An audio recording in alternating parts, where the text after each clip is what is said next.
Hi friends, ನಾನಿವತ್ತು ಪನ್ನೀರ್ ಬುರ್ಜಿನ ಮಾಡ್ತಾಯಿದ್ದೀನಿ. ಅದಕ್ಕೋಸ್ಕರ ನಾನಿಲ್ಲಿ ಪನ್ನೀರ್ ತಗೊಂಡಿದ್ದೀನಿ. ಇದನ್ನು ಸಣ್ಣದಾಗಿ ತುರ್ಕೋಬೇಕು. ಹಾಗೆ ಇಲ್ಲಿ ಸಣ್ಣದಾಗಿ ಟೊಮ್ಯಾಟೊ, ಈರುಳ್ಳಿ, ಕೊತ್ತಂಬರಿ ಇಷ್ಟು ಕಟ್ ಮಾಡಿ ಇಟ್ಕೊಂಡಿದ್ದೀನಿ. ಇದಕ್ಕೆ ಗರಂ ಮಸಾಲ, ಖಾರದ ಪುಡಿ ಹಾಗೆ ರುಚಿಗೆ ತಕ್ಕಷ್ಟು ಉಪ್ಪನ್ನು ಹಾಕಿ ನಾನೀಗ ಯಾವ ರೀತಿ ಮಾಡ್ತೀನಿ ಅಂತ ತೋರಿಸ್ತೀನಿ ಬನ್ನಿ.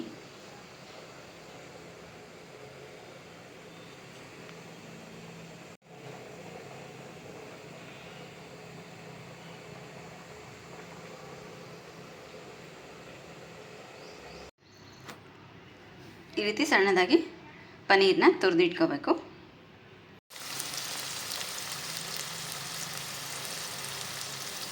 ನಾನಿಲ್ಲಿ ಸಾಸಿವೆ, ಎಣ್ಣೆ ಮತ್ತು ಈರುಳ್ಳಿ ಹಾಕಿ ಫ್ರೈ ಮಾಡ್ತಾಯಿದ್ದೀನಿ.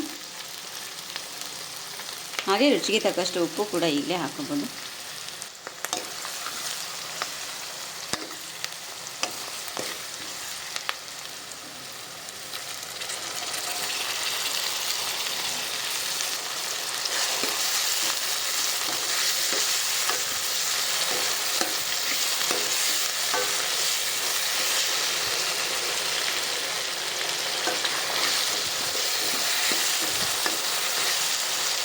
ನಾನಿಲ್ಲಿ ಉಪ್ಪನ್ನು ಆ್ಯಡ್ ಮಾಡಿದ್ದೀನಿ.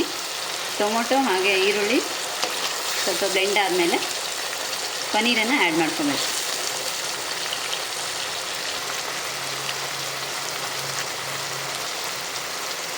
ಶುಂಠಿ ಬೆಳ್ಳುಳ್ಳಿ ಪೇಸ್ಟನ್ನು ಹಾಕ್ತಾಯಿದ್ದೀನಿ ಸ್ವಲ್ಪ.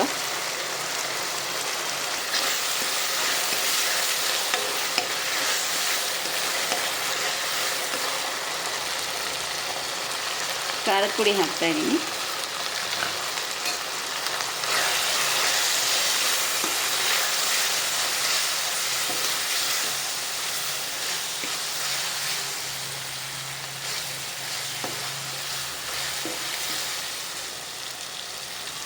ಗರಂ ಮಸಾಲ ಹಾಕ್ತಾಯಿದ್ದೀನಿ.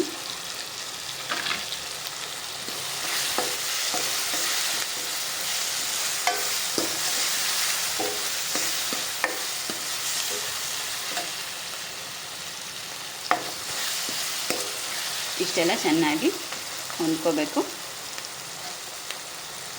ಈಗ ಸ್ವಲ್ಪ ನಾನು ನೀರನ್ನು ಹಾಕ್ತಾಯಿದ್ದೀನಿ.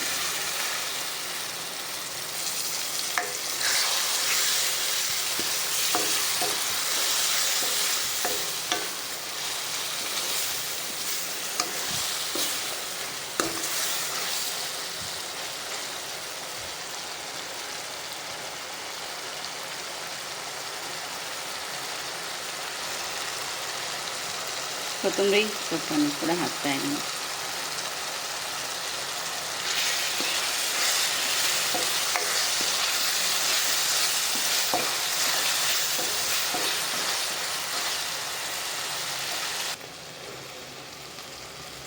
ಈಗ ನಾನು ಏನು ಪನ್ನೀರ್ ತುರಿದಿಟ್ಕೊಂಡಿದ್ನಲ್ವ ಅದನ್ನು ಇದಕ್ಕೆ ಹಾಕ್ತಾಯಿದ್ದೀನಿ.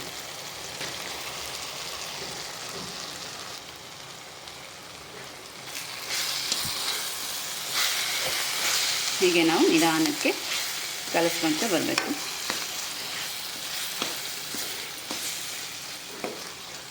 ಈಗ ಒಂದು 10 ಮಿನಿಟ್ಸು ಲೋ ಫ್ಲೇಮಲ್ಲಿ ಇಟ್ಟು ಮಾಡಿದ್ರೆ paneer bhurji ರೆಡಿಯಾಗುತ್ತೆ.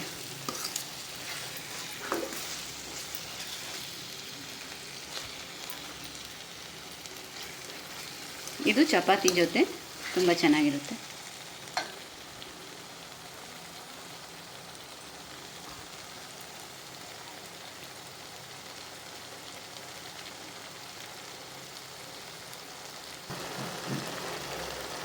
Paneer bhurji ready to heat.